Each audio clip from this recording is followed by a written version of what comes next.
3. السلام عليكم ورحمة الله وبركاته. أهلا بكم في حلقة جديدة في كرة مع عماد. الكرة مع عماد خبرنا الحصري النهاردة غضب من شوبير في قناة الأهلي. الغضب من مين؟ من محمود الخطيب رئيس النادي. ليه بقى؟ شوبير ساب النادي في ورطة كبيرة وإشاعات كتيرة، وقناة الأهلي هي صوت النادي. النادي الأهلي كان عاوزه في الوقت ده يدافع ويوضح الصورة على اللي حصل مع الشناوي، على اللي حصل من كهربا، من امام عاشور. جم يدوروا على شوبير، ما لقوش شوبير. شوبير فين؟ كان جاي له دعوه في المغرب يحضر حفل الافضل في افريقيا. في غضب عارم من الخطيب ضد شوبير، والمره اللي جايه لو اتكررت يا شوبير معناها الى اللقاء. الاهلي في الظروف دي بيبقى محتاج اللي يقف جنبه، وانت ما وقفتش جنبه يا شوبير. بصراحة انت رحت حفلة في المغرب، رحت تتفسح لك يومين ورجعت، وسبت الناس تهري وتنكت وتدور هنا وتبحث هنا، وده يجتهد وما يجتهدش. قناة النادي هي منبر النادي. يبقى خبرنا النهاردة الخطيب غضبان من شوبير. الخبر التاني اعتزال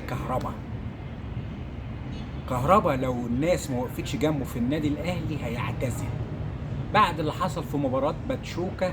حالته النفسية في الارض، في الحضيض. لو ما فيش حد وقف جنبه، في بعض اللعيبة بتكلمه، لكن حالته النفسية سيئة جدا جدا جدا جدا.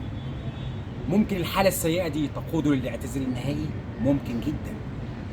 لازم كهربا يعرض نفسه على اخصائي نفسي، اخصائي رياضي، بلاش نفسي يا عم، اخصائي رياضي، يقول له تطلع من الازمه دي ازاي، لان هو اللي شايل الليله في موضوع باتشوكا، شايل الليله كامله. يبقى اعتزال كهربا وارد، اعتزال كهربا وارد. خبرنا الثالث مروان عطيه.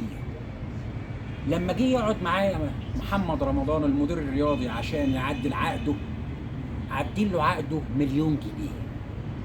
محمد رمضان بيتكلم باللغه القديمه، فاكر ان المليون جنيه ده وللمليونير لهم لازمه دلوقتي.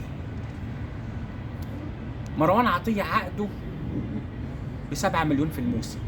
مروان عايز يبقى زي الفئه الاولى، في عرض من الفتح السعودي، في عرض من الفتح السعودي. ممكن مروان يمشي، والله ممكن.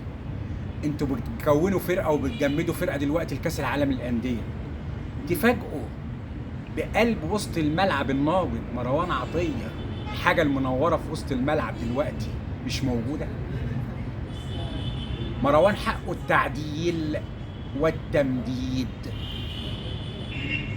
مروان على شفا الخروج من الاهلي، الحقوه بطريقتكم، تعدلوا عقده تخلوه فيها اولى 13 15 زي الناس التانيه، براحتكم.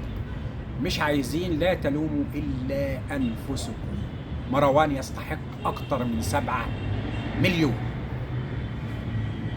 الخبر اللي بعد كده دعوات جماهير الاهلي بمقاطعه الاهلي في شباب بلوزداد. ما ينفعش، مش ده جمهور الاهلي.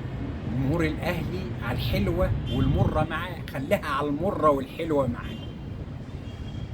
هزيمه باتشوكا مش نهايه العالم، انتوا زعلانين، الناس كلها زعلانه، الاهلاويه كلها زعلانه.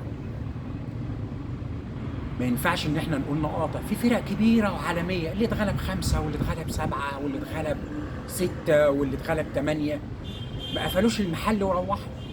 يا جمهور الاهلي اقفوا جنب فرقتكم في ساعه زنقه.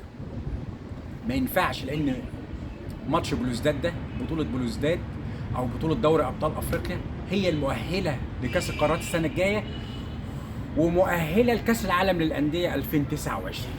2029 لو عشنا، اللي عيش يبقى يروح بقى ويشوف. يبقى يا جماهير الاهلي انتوا اعقل من كده وبتفهموا اكتر من كده.